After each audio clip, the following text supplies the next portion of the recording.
That feeling of intense romantic longing when it's targeted onto someone who's not actually with you and maybe has even made it clear that they don't feel that way about you, that is often a phenomenon that is called limerence.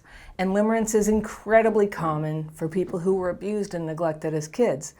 And if you've ever experienced it, it's a special kind of hell.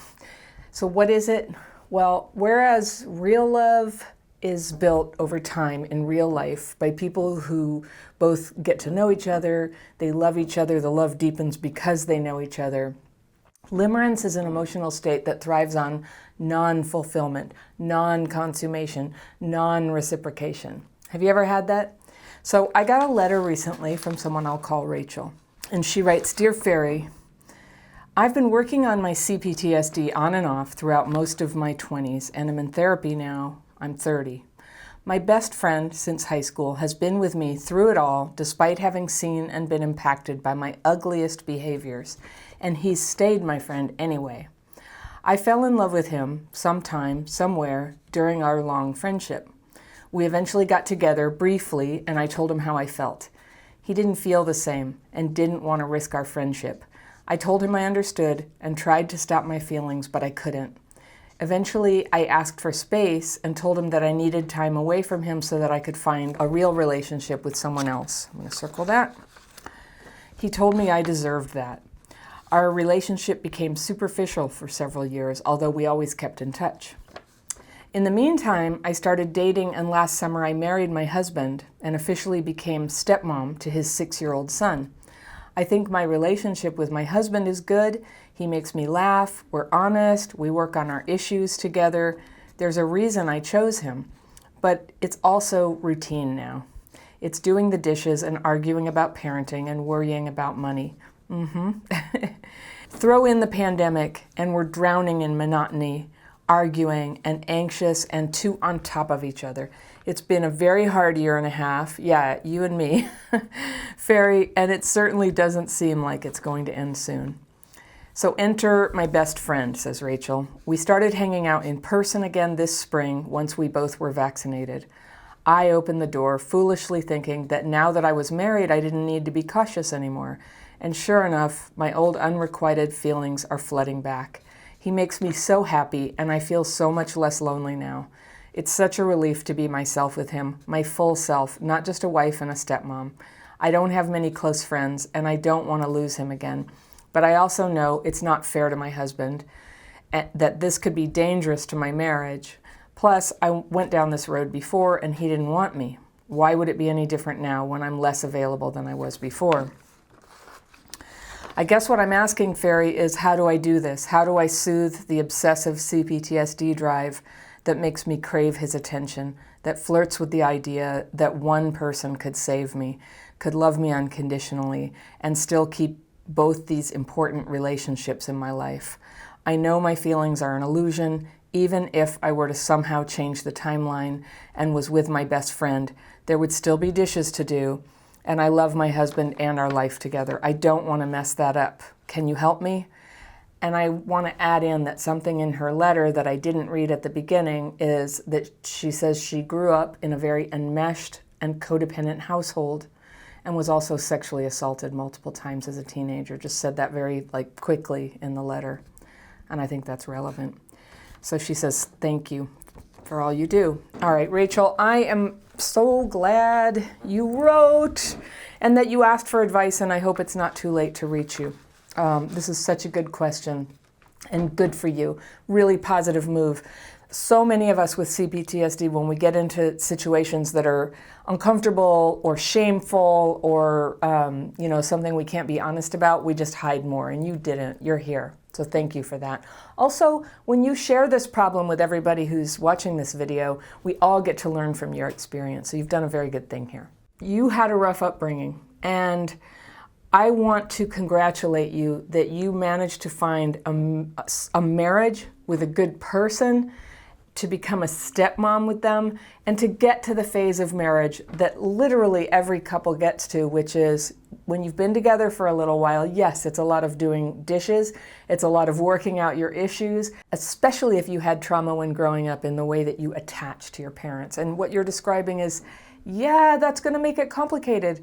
What I noticed when I got married is that I had gone into it thinking I was being realistic. You know, my marriage is my second marriage. And so I knew that marriage wasn't going to like fix me. It wasn't going to make all the trauma go away.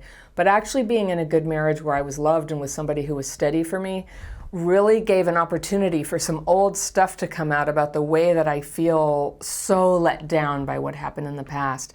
And like there was this like huge buildup of stuff that I had never really had anybody care about that I had gone through. And I came into the marriage, like we had been together 5 years when we got married, but at the beginning, there was a whole bunch of emotional stuff from me where I was like, okay, now I'm expecting a whole bunch of stuff to be carried by you. And another person can't really do that.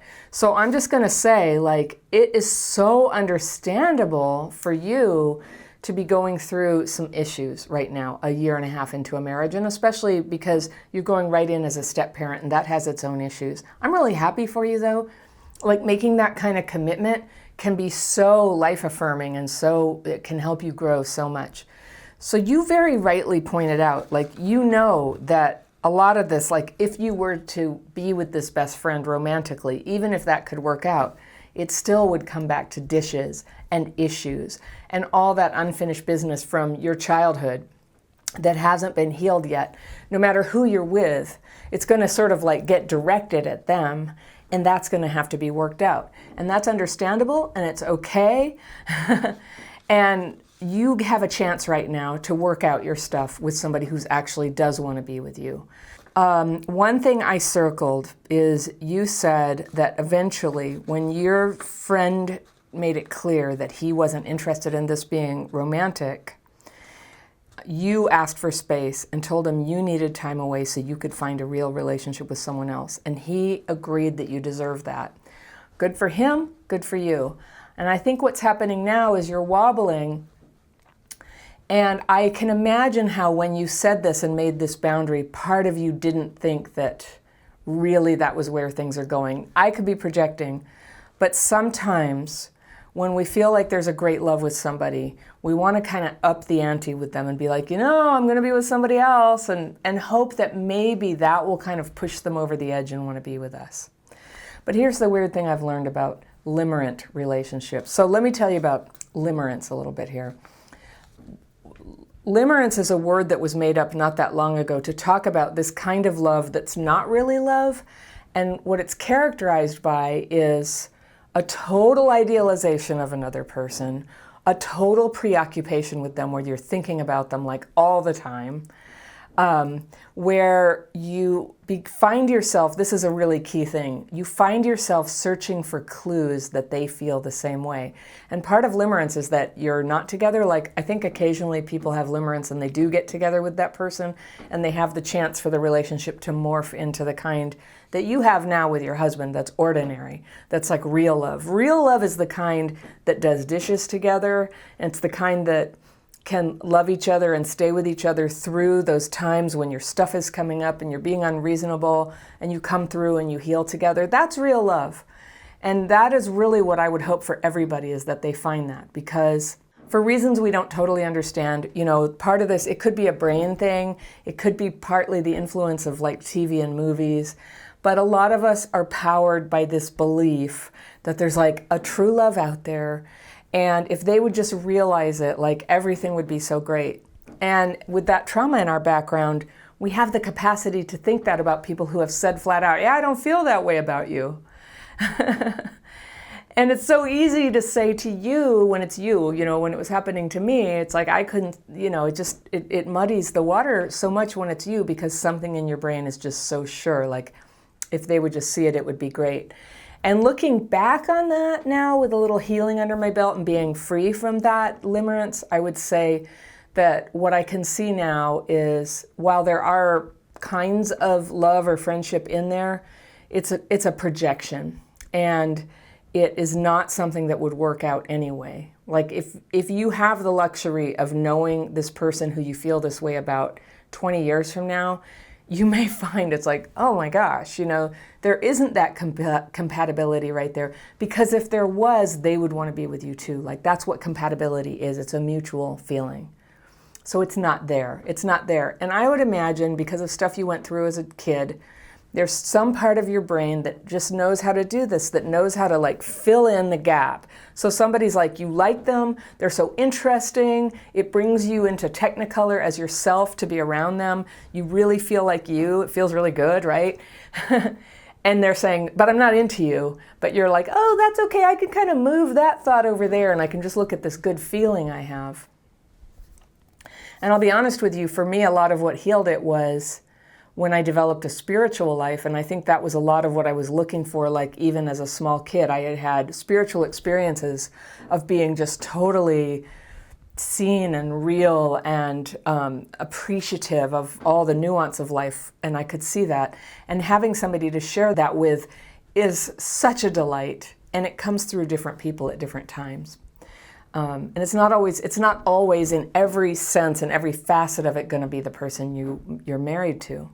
And for anybody who's single out there, I have a feeling that you generally know how to pick friends, like the ones who you go look at art with, and the ones you like to take walks with, and the ones you go to when you're sad. And it's so natural for us to want that all to be in one person. And really, basically, only through fantasy and limerence could we even imagine that one person would be all of that. It just isn't ever like that. It's so disappointing, right? It might be something that we felt as babies when we were with our moms before we even knew what all of the problems were going to be. And it was just this sense of completeness and oneness. So that union that you can feel with the aid of your imagination is so lovely, but it's almost impossible to get on earth. And so we struggle and we suffer. And so yes, here you are. The first year and a half of marriage, I think if we could take a poll of every married person in this audience, they would go, oh yeah, the first year and a half is hard. The first 2 years, sometimes more, are hard. It's a huge adjustment, even if you were living together before. Even if you had been together a long time, it's a hard adjustment to make that commitment, to go ahead and release that fantasy that this person is ever going to be anything else rather than what they have always been for you, that they're not going to magically turn into somebody with this capacity to heal you in some new way. Now that said, I will say that I found marriage in its way to be very healing. It was fundamentally just like primally healing about a certain thing, about not being alone. So it's very powerful in that sense. But my husband is not the perfect fulfillment of all the ways that my needs went unmet. He's just a person, and he's great because he stays with me and he shares his life with me and he shares my commitments with me and contributes his energy and love and money and everything to our enterprise of having a home and kids that are stepkids for him. And that's love. And he's with me on my birthday. And he cares about like what I want and where I want to live and what I like to eat. He cares about these things and he just keeps being there day after day. That's love.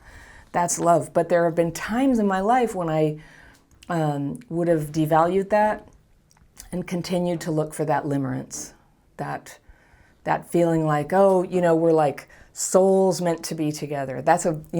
For a person with CPTSD, I'm just going to say that's a big red flag. Some people believe in twin souls or soulmates, and that can be a very dangerous thing for people who have wounds in the area of attachment. And I'm just going to put it out there. I don't want to disturb anybody's experience of life, but if you had a traumatic childhood, especially if you were neglected and abandoned by a parent, and you keep finding yourself like person after person thinking it's some kind of soulmate, there is something very bad there. It's not good, and it's very disruptive to the development of a real relationship where you see somebody and can be present. Because as much as you might see yourself as the person who's trying to hold on to and create this like incredible relationship, actually when you're holding on to a fantasy of a person, you're rejecting the real person. That's actually a rejection. And this is the strange thing when you have attachment problems, when you were wounded in that way as a kid, is that the stronger you feel sometimes, the less present you are. And you know who somebody's going to fall in love with is you present. It's your real self.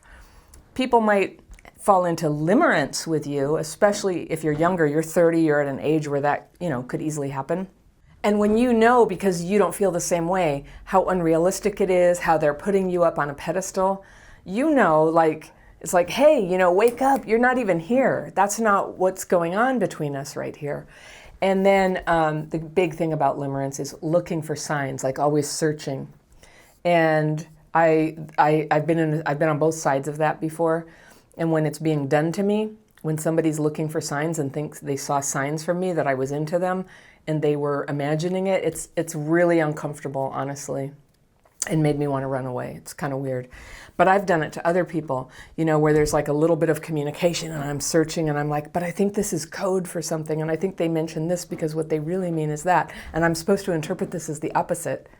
If you're doing that, this is not a real relationship. It's not real love. When someone genuinely loves you, they don't leave you in doubt about that. They want you to know. They want you to know that they love you and that they're there, and they want to create this environment that you want to stay in and that wouldn't scare you off. So that's a little bit about limerence. And Rachel, you know, you may not have every aspect of what I talked about, but what you've got here is an idealized relationship with somebody who has said flat out they don't feel that way about you. And you asked me what to do. You have acknowledged this is dangerous for your marriage. I know you see everything here, but I have news you're probably not going to want to hear. The thing that you do about this is you end the relationship with the friend. That's what you do.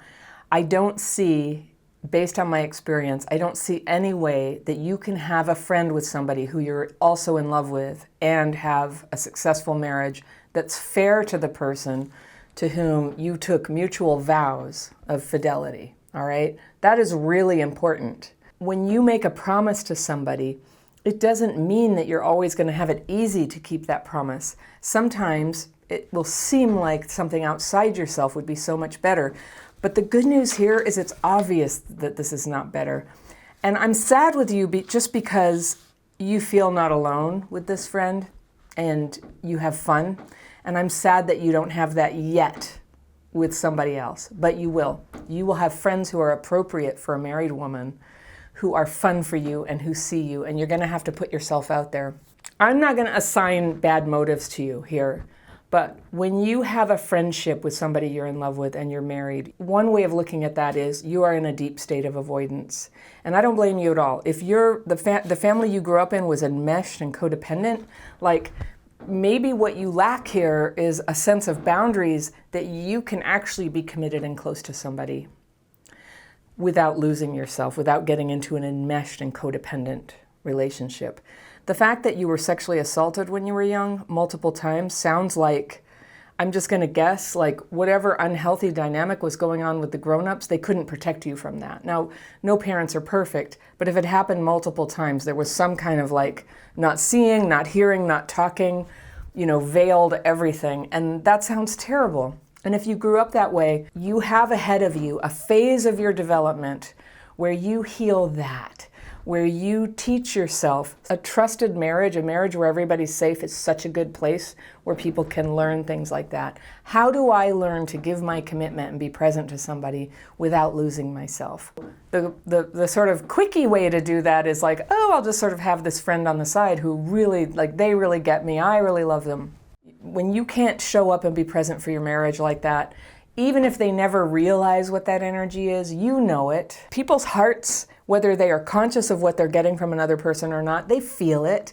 And when somebody's not giving you the real love and they're giving it to somebody else instead, it's like you're robbing them. So when you made a decision to get married and be the wife and stepmom in this family, right, you made a promise that this good, sparkly, fun, talented part of you would be shared with them, let's say, every night at the dinner table. Like, you're not always going to be like this ball of fire for them, but this special part of you is something that you committed to share with them and they with you. Well, the child doesn't make a commitment. They're just wonderful anyway.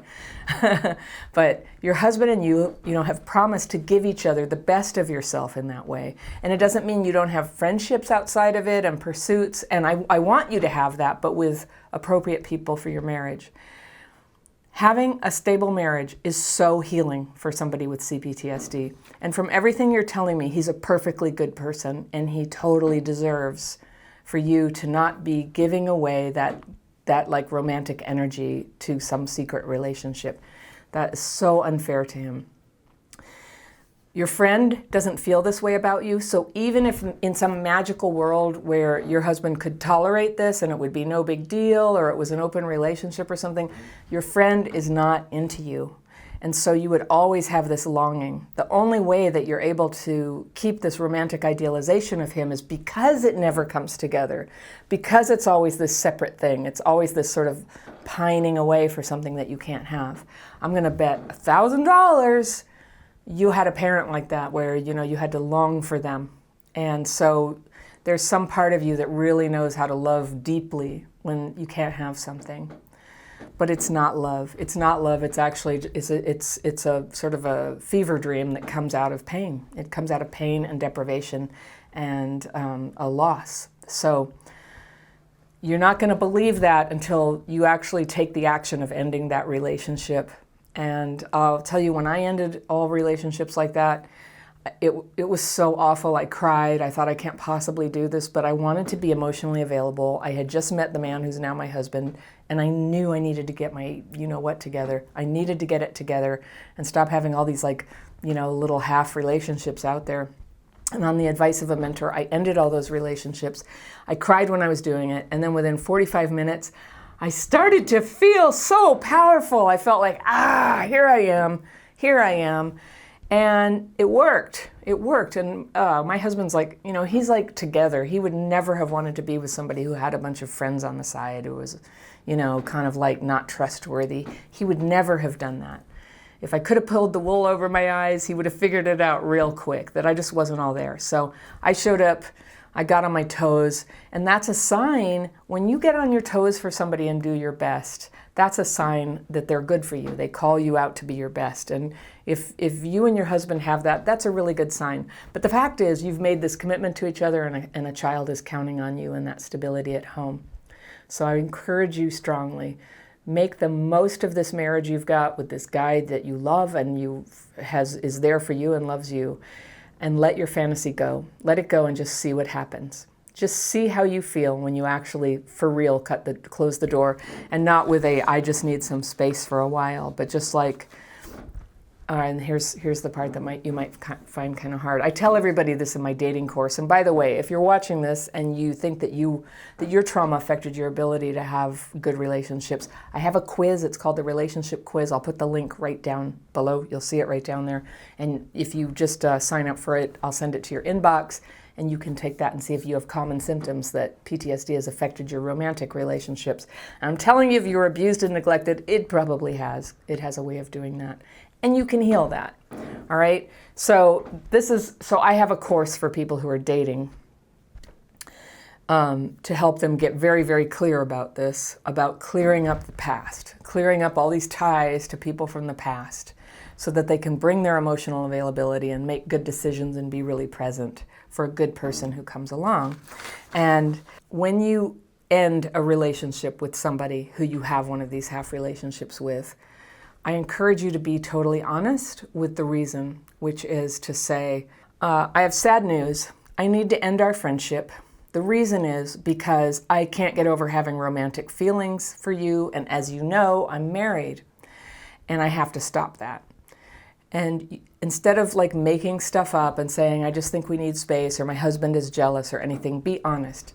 Because when we hold on to a fantasy, there is nothing like the sunshine of total honesty to take all the magic charge off of it and reveal it for what it is, which is an attachment to an unavailable person that's keeping you from the best part of your life and the fulfillment that lies ahead. It takes time to be a fulfilled person when you've had all this kind of taken away from you as a child. It takes time, but it never comes from fantasy romances. And speaking of fantasy romance, I have a video that's about that very thing right here coming up next. That could be important for you to watch as well. I'll see you very soon.